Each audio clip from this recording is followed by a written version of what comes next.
തെളിച്ചമേകാൻ പൊൻപുലർക്കാലം വെളിച്ചമാകുമ്പോ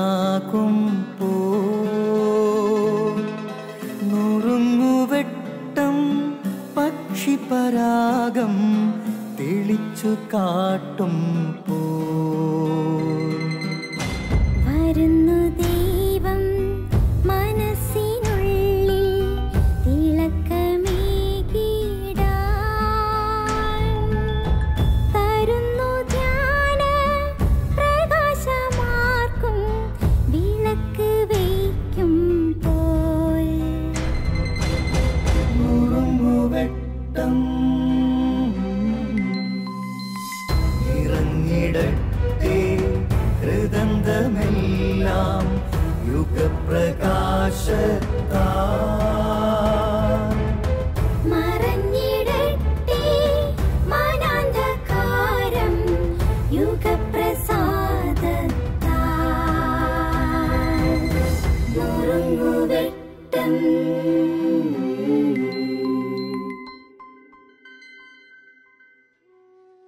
പ്രിയ സഹോദരങ്ങളെ, പലപ്പോഴും കടന്നു വരുന്നൊരു ചിന്തയാണ് എനിക്ക്,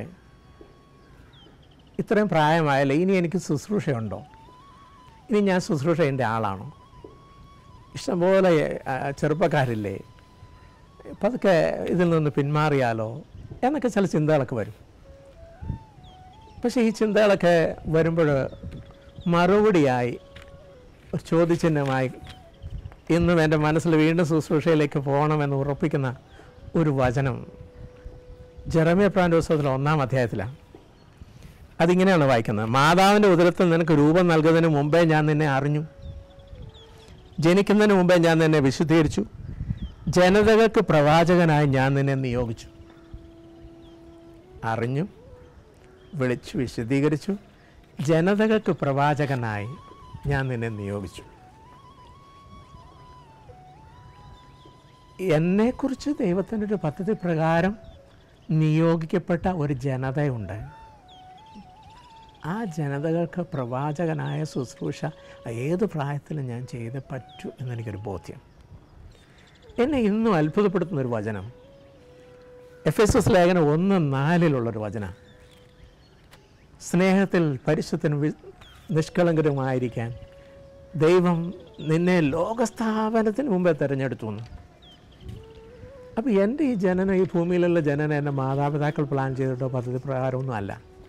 അവർക്ക് മുമ്പേ, ഇനി അവരുടെ ഉദരത്തിൽ, അമ്മയുടെ ഉദരത്തിൽ ഉരുവായിട്ട് നാളുകൾ കഴിഞ്ഞിട്ടാണ് എൻ്റെ അമ്മയും അപ്പനും അത് അറിയുന്നത്.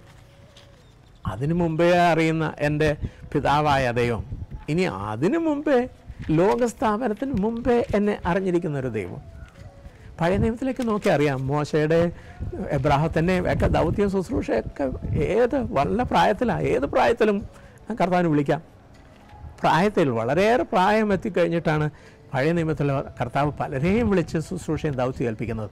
അതുകൊണ്ട് ശുശ്രൂഷയുടെ പ്രവാചക ദൗത്യത്തിൻ്റെ ഒരു പ്രായമില്ല.